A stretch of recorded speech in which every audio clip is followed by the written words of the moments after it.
بسم اللہ الرحمن الرحیم۔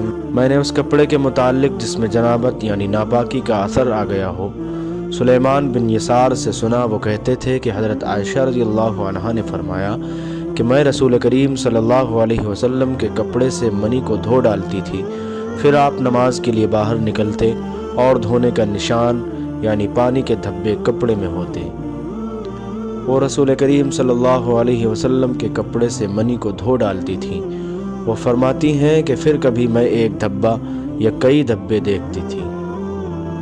کچھ لوگ عقل یا عرینہ قبیلوں کے مدینے میں آئے اور بیمار ہو گئے۔ رسول اللہ صلی اللہ علیہ وسلم نے انہیں لقاح میں جانے کا حکم دیا اور فرمایا کہ وہاں اونٹوں کا دودھ اور پیشاب پئیں۔ چنانچہ وہ لقاح چلے گئے، اور جب اچھے ہو گئے تو رسول کریم کے چرواہے کو قتل کر کے وہ جانوروں کو ہانک کر لے گئے۔ علی الصبح رسول کریم صلی اللہ علیہ وسلم کے پاس اس واقعے کی خبر آئی تو آپ نے ان کے پیچھے آدمی دوڑائے۔ دن چڑھے وہ حضور صلی اللہ علیہ وسلم کی خدمت میں پکڑ کر لائے گئے۔ آپ کے حکم کے مطابق ان کے ہاتھ پاؤں کاٹ دیے گئے اور آنکھوں میں گرم سلاخیں پھیر دی گئیں اور مدینے کی پتھریلی زمین میں ڈال دیے گئے۔ پیاس کی شدت سے وہ پانی مانگتے تھے مگر انہیں پانی نہیں دیا جاتا تھا۔ ابو قلابہ نے ان کے جرم کی سنگینی ظاہر کرتے ہوئے کہا کہ ان لوگوں نے چوری کی اور چرواہوں کو قتل کیا اور آخر ایمان سے پھر گئے اور اللہ اور اس کے رسول سے جنگ کی۔ رسول اللہ صلی اللہ علیہ وسلم مسجد کی تعمیر سے پہلے نماز بکریوں کے باڑے میں پڑھ لیا کرتے تھے۔ معلوم ہوا کہ بکریوں وغیرہ کے باڑے میں بوقت ضرورت نماز پڑھی جا سکتی ہے۔ رسول کریم صلی اللہ علیہ وسلم سے چوہے کے بارے میں پوچھا گیا جو گھی میں گر گیا تھا۔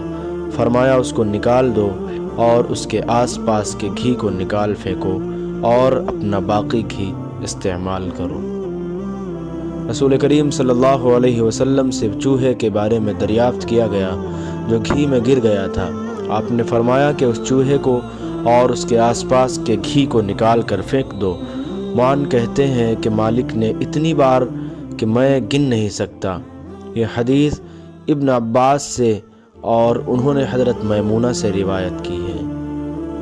آپ نے فرمایا ہر زخم جو اللہ کی راہ میں مسلمان کو لگے وہ قیامت کے دن اسی حالت میں ہوگا جس طرح وہ لگا تھا۔ اس میں سے خون بہتا ہوگا جس کا رنگ تو خون کا سا ہوگا اور خوشبو مشک سی ہوگی۔ ہم لوگ دنیا میں پچھلے زمانے میں آئے ہیں مگر آخرت میں سب سے آگے ہیں۔ یہ بھی فرمایا کہ تم میں سے کوئی ٹھہرے ہوئے پانی میں جو جاری نہ ہو پیشاب نہ کرے پھر اسی میں غسل کرنے لگے۔ ایک دفعہ رسول کریم صلی اللہ علیہ وسلم کعبہ شریف میں سجدہ میں تھے۔ ایک دوسری سند سے ہم سے احمد بن عثمان نے بیان کیا، کہا ہم سے شریح بن مسلمہ نے، کہا ہم سے ابراہیم بن یوسف نے اپنے باپ کے واسطے سے بیان کیا۔ وہ ابو اسحاق سے روایت کرتے ہیں، ان سے عمرو بن میمون نے بیان کیا کہ عبداللہ بن مسعود نے ان سے حدیث بیان کی کہ ایک دفعہ رسول کریم کعبے کے نزدیک نماز پڑھ رہے تھے اور ابو جہل اور اس کے ساتھی بھی وہیں بیٹھے ہوئے تھے، تو ان میں سے ایک نے دوسرے سے کہا کہ تم میں سے کوئی شخص ہے جو قبیلے کی جو اونٹنی ذبح ہوئی ہے اس کی اوجھڑی اٹھا لائے اور لا کر جب محمد صلی اللہ علیہ وسلم سجدے میں جائیں تو ان کی پیٹھ پر رکھ دے۔ یہ سن کر ان میں سے ایک سب سے زیادہ بدبخت آدمی اٹھا اور وہ اوجھڑی لے کر آیا اور دیکھتا رہا۔ جب آپ نے سجدہ کیا تو اس نے اس اوجھڑی کو آپ کے دونوں کندھوں کے درمیان رکھ دیا۔